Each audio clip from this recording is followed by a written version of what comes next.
A channel marker going into Copenhagen. Looks like a little boat.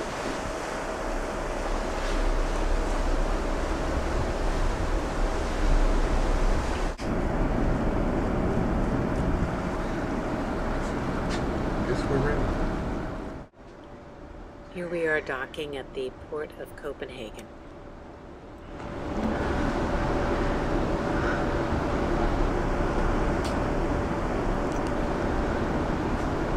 And now on our right are the yellow buildings that were built almost 400 years ago as homes for the sailors in the Danish-Norwegian Navy.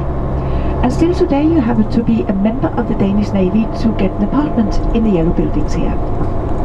And the church in front of us, that is the English church in Copenhagen.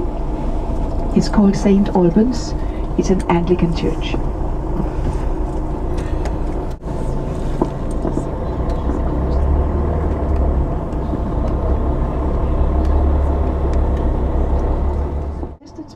Danish Resistance Museum, where they have mementos from the occupation of Denmark in World War II. And in front of the museum on the right you see a homemade armored car that was in action on the day of our liberation, Resistance on the 5th of Museum. May 45. So we were occupied for 5 very long, dark years. The Royal Palace of the Queen of Denmark.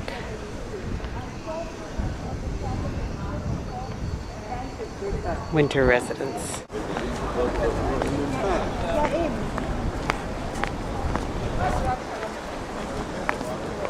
Husband Prince Henrik.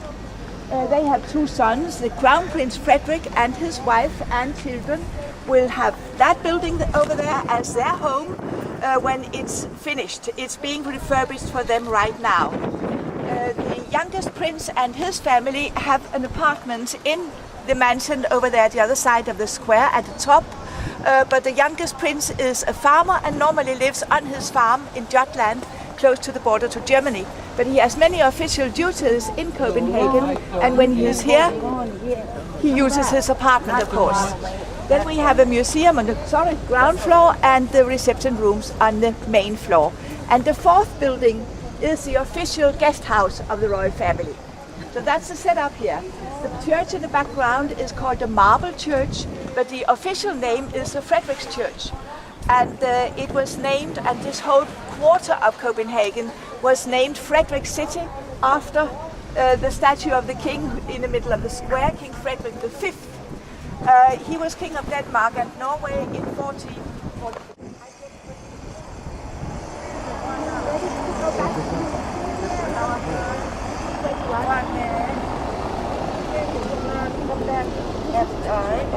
Come on now.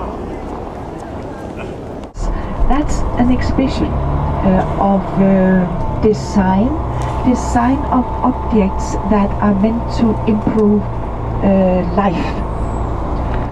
But I should also like to point out the Red House on our left, because Hans Christian Andersen lived in the Red House when he started to write fairy tales in 1835. He also lived in the Yellow House on our left. That was just before he died in 1875. The other side of the canal used to be called the naughty side. Lots of sailors and sailors' women and gambling, lots of things going on. But today it's very respectable, and you will see there are restaurants in almost all the buildings at the other side. You also see the name of the place on the yellow building, Nyhavn, Nyhavn. If you want to pronounce it in Danish, I suppose you would say Nyhavn or something like that. You also see this kind of canal tour boat that we are going to use today, only our boat will be covered. There will be an open space at the front and at the back, but otherwise it will be covered. Built 400 years ago as a summer home for the kings, but nowadays Rosenborg Castle is a museum. It's called the Chronological Collection of the Danish Kings. We have royal knickknacks and furniture and paintings and lots of beautiful stuff at Rosenborg Castle. And in the basement, in the cellars, we have the crown jewels of Denmark. the Caritas fountain, 400 years old. On royal birthdays, there will be little golden apples that are hopping in the water jets in the upper bowl of the fountain. Hans Christian Andersen.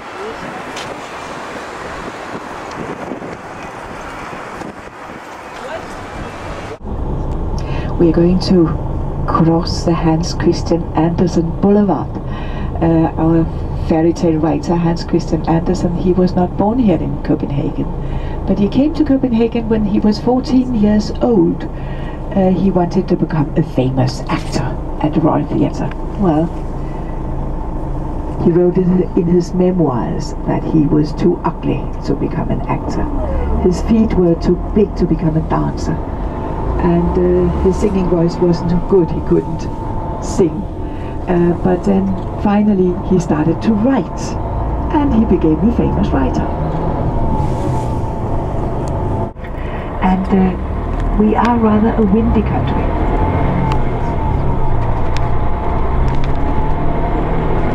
And then our summers are not normally very hot.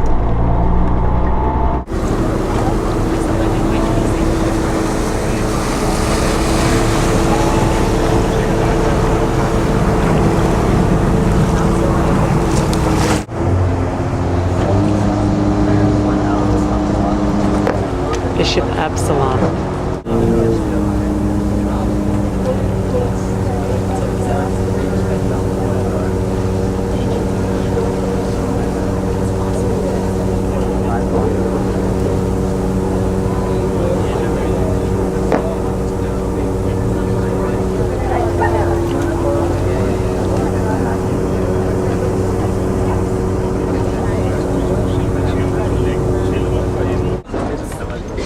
Our Saviour's Church has an external staircase with more than 400 steps, so you can in fact walk all the way up to the top and almost touch the golden globe.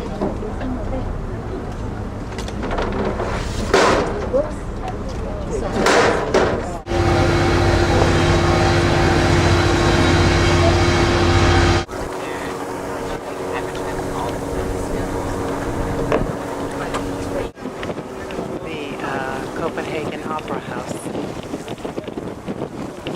Queen Margrethe II lives. And behind the side you can see three old warehouses from the end of the 18th century. They're from the time where all of the trade in Copenhagen took place here in the inner harbor.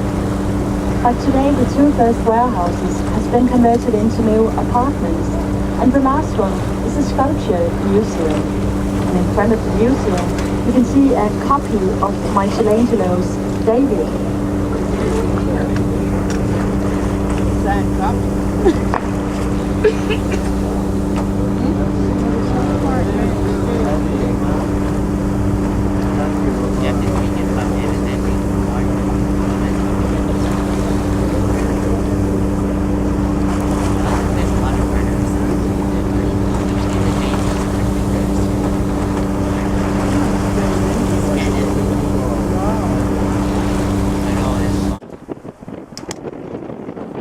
We're now approaching the Little Mermaid.